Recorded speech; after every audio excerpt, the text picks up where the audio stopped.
Imagine Edo, the city that would become Tokyo, breathing with the seasons.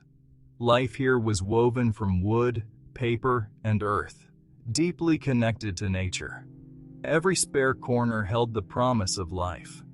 Samurai had elegant gardens for reflection, but merchants and craftsmen grew food for survival. Rooftops were alive with green.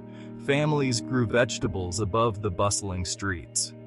Daikon radishes and green onions thrived in wooden boxes.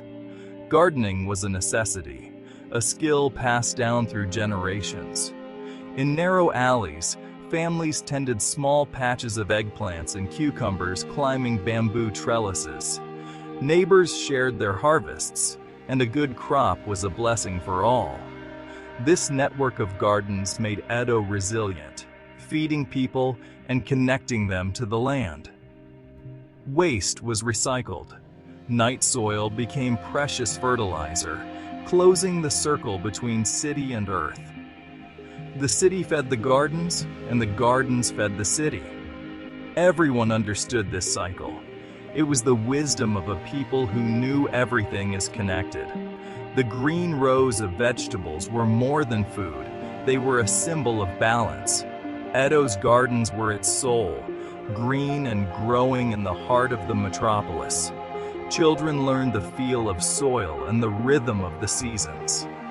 These gardens were a source of pride and community. Even in the heart of one of the world's largest cities, nature thrived. The city was in harmony with its environment. The gardens were a testament to living with the land, not just on it. Edo's green heart beat strong, sustaining its people and their way of life. Then, the black ships arrived, foreign vessels breathing smoke on the horizon. Their arrival shattered centuries of isolation and peace. The Edo period ended. The Meiji Restoration began.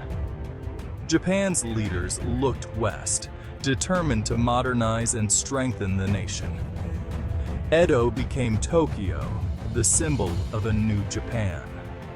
The focus shifted from tradition to progress. Land ownership changed.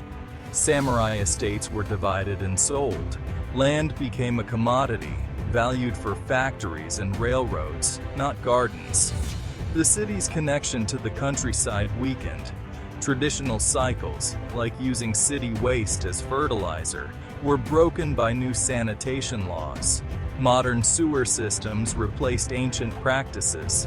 The gardens lost their nourishment, and the bond between city and soil faded. The old ways seemed outdated, obstacles to progress. Tokyo was on the path to becoming a modern metropolis, but something vital was lost. The new era demanded a city of industry and power. Gardens vanished beneath government buildings, barracks, and railroads. Samurai estates and tranquil gardens were cleared for progress. Iron tracks and factories scarred the land, replacing green with gray. Old neighborhoods and vegetable plots were paved over. Rivers once used for gardens now carried industrial waste. The air filled with smoke, not blossoms. Tokyo became a machine for production, not a collection of communities. The government promoted efficiency. Small gardens were seen as wasteful. The city's soul was buried under stone and steel. The gentle world of Edo faded as Tokyo hardened into a modern metropolis. Yet, the spirit of the garden survived in the hearts of ordinary people. Kinu, an old woman in Shitamachi, kept a tiny garden alive amidst the city's sprawl. Her hands, stained with earth, grew heirloom vegetables and shared them with neighbors.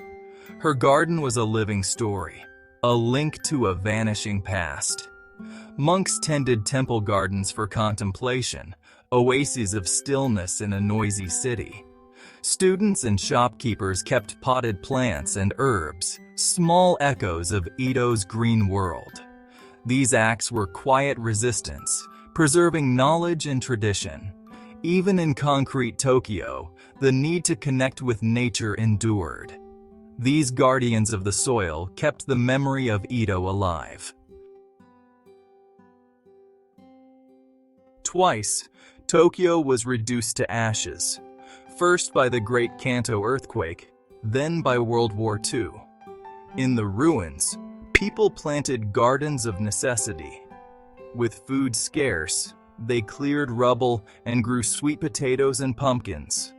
These earthquake and wartime gardens symbolized resilience and hope.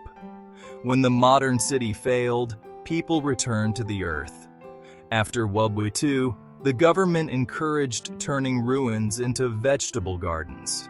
Schoolyards, parks, and empty lots became fields. The garden became the center of community life again. People shared tools, seeds, and knowledge. Watching green shoots rise from blackened earth promised a future. These gardens revived the city's green heart, if only for a time. They were born of disaster, a reminder that the land endures. But as recovery came, the gardens faded once more. Post-war prosperity transformed Tokyo into a forest of concrete and glass. The temporary gardens disappeared, replaced by office towers and highways. For a generation, the connection to the soil was nearly lost. But now, a quiet change is underway. A new generation longs for something real, something rooted in the earth. Rooftop and community gardens are returning. Office workers tend vegetables on lunch breaks. Children learn to plant seeds in schools. Each small garden is an act of remembrance, a link to Edo's green heart. Even in the most modern city, the urge to put hands in the earth persists. These new gardens promise that Tokyo's memory and its connection to nature can still grow.